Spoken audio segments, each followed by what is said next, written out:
اعوذ باللہ من الشیطان الرجیم بسم اللہ الرحمن الرحیم السلام علیکم ورحمۃ اللہ وبرکاتہ۔ غذا انسانی صحت کے لیے ریڑھ کی ہڈی کی سی حیثیت رکھتی ہے۔ اچھی غذا یعنی متوازن غذا کیوں ضروری ہے؟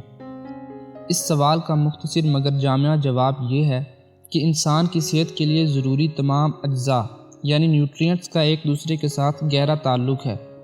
مثلاً آپ نے سنا ہوگا کہ خون کی کمی کو پورا کرنے کے لیے آئرن سے بھرپور خوراک استعمال کرنی چاہیے، لیکن یاد رکھیں کہ آئرن کی مؤثر ابزارپشن یعنی وہ عمل جس سے آئرن نظام انہضام سے خون میں شامل ہوتا ہے، اس کے لیے وٹامن سی کا ہونا بھی ضروری ہے، اور وٹامن سی واحد وٹامن ہے جو جسم میں سٹور نہیں ہوتا، لہٰذا وٹامن سی کو روزمرہ غذا کا لازمی حصہ بنائیں۔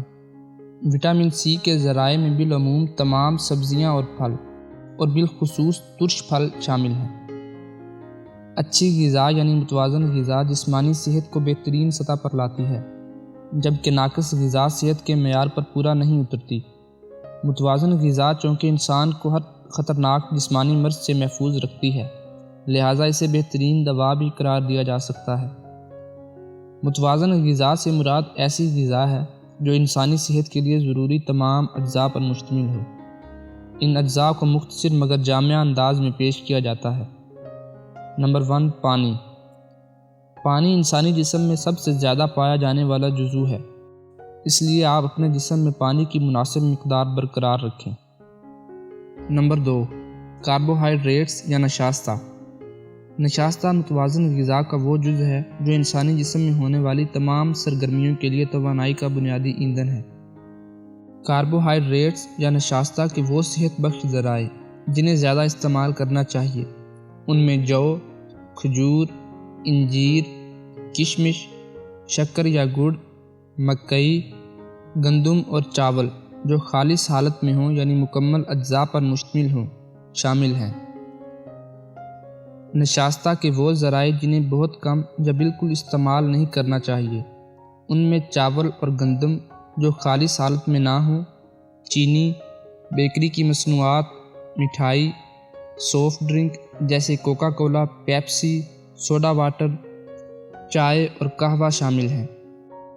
نمبر 3، پروٹینز یا لحمیات۔ پانی کے بعد لحمیات انسانی جسم میں موجود سب سے زیادہ فعال اور باکثرت پائے جانے والے مرکبات ہیں۔ لحمیات ہمارے پٹھوں کے لیے ریڑھ کی ہڈی کی سی حیثیت رکھتی ہیں۔ لحمیات کے وہ صحت بخش ذرائع جنہیں زیادہ استعمال کرنا چاہیے، ان میں دالیں، پھلیاں، چنے، لوبیا، گوشت، انڈا، دودھ اور دودھ سے بنی اشیاء شامل ہیں۔ لحمیات کے وہ ذرائع جنہیں بہت کم یا بالکل استعمال نہیں کرنا چاہیے، ان میں برائلر مرغی شامل ہے۔ نمبر 4، فیٹس یا چکنائی۔ چکنائی بھی متوازن غذا کا اہم جز ہے جسے مکمل طور پر نظر انداز نہیں کیا جا سکتا ہے۔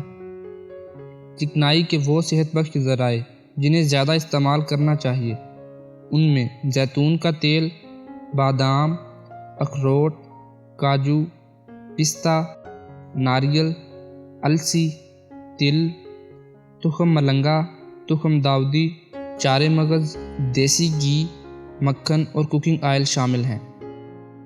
چکنائی کے وہ ذرائع جنہیں بہت کم یا بالکل استعمال نہیں کرنا چاہیے، ان میں ویجیٹیبل گھی، سموسے، پکوڑے، برگر، پیزا اور چپس شامل ہیں۔ نمبر 5، وٹامنز، منرلز اور غذائی ریشے۔ وٹامنز، منرلز اور غذائی ریشے جسم کے تمام نظاموں کے بہترین سطح پر کام کرنے کے لیے نہایت ضروری ہیں۔ وٹامنز، منرلز اور غذائی ریشوں کے وہ ذرائع جنہیں زیادہ استعمال کرنا چاہیے، ان میں تمام پھل اور سبزیاں شامل ہیں۔ آپ کی معلومات میں اضافے کے لیے سبزیوں کو پھلوں پر ترجیح دیں، یعنی پھلوں کی نسبت سبزیاں زیادہ کھائیں۔ مقامی اور سستی سبزیوں کو ترجیح دیں۔ پھلوں کے جوس پر مکمل پھل کھانے کو ترجیح دیں تاکہ آپ غذائی ریشوں کی مناسب مقدار حاصل کر سکیں۔ متوازن غذا کے حصول کے لیے آپ اس بات کو یقینی بنائیں کہ آپ ہر روز نشاستہ، لحمیات، چکنائی، وٹامنز، منرلز اور فائبرز کے صحت بخش ذرائع میں سے کوئی نہ کوئی خوراک ضرور استعمال کریں۔ جزاک اللہ۔